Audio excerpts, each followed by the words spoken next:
Hello guys, আজ আমি বানাবো বেগুন ভাজা। বেগুন 4 টুকরো আমি কেটে রেখেছি, কেটে নুন আর চিনি মেখে রেখেছি।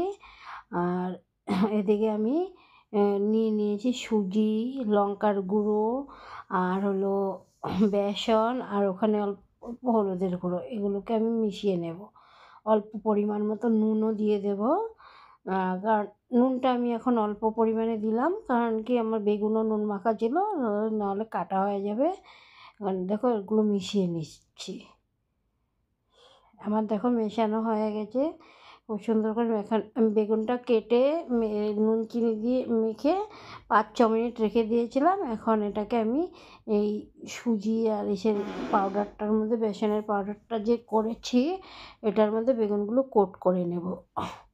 বেগুনগুলো আমার কোট করা হয়ে গেছে। কোট করে আমি একটা বাসনে উঠিয়ে 5 মিনিটের মতো রেখে দিয়েছি।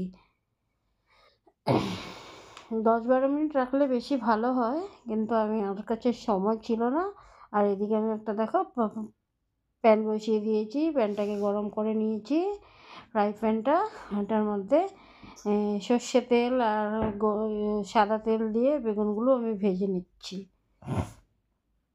বেগুনগুলো আমি উল্টে পাল্টে ভেজে নেব।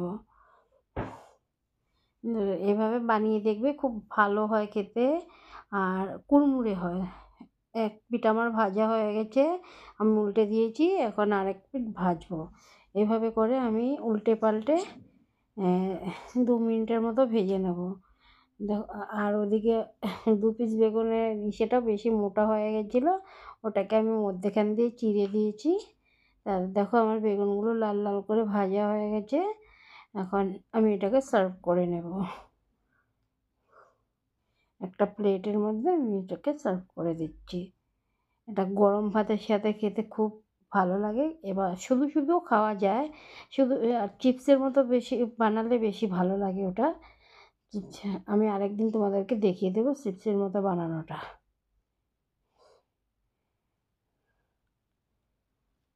দেখো আমার বেগুন ভাজাটা হয়ে গেছে। এখানে আমি 2 টুকরো পেঁয়াজ আর 2টো কাঁচা লঙ্কা দিয়ে সার্ভ করব। আমরা দুজনেই খাবো। টাটা, বাই বাই, সবাই ভালো থেকো, সুস্থ থেকো।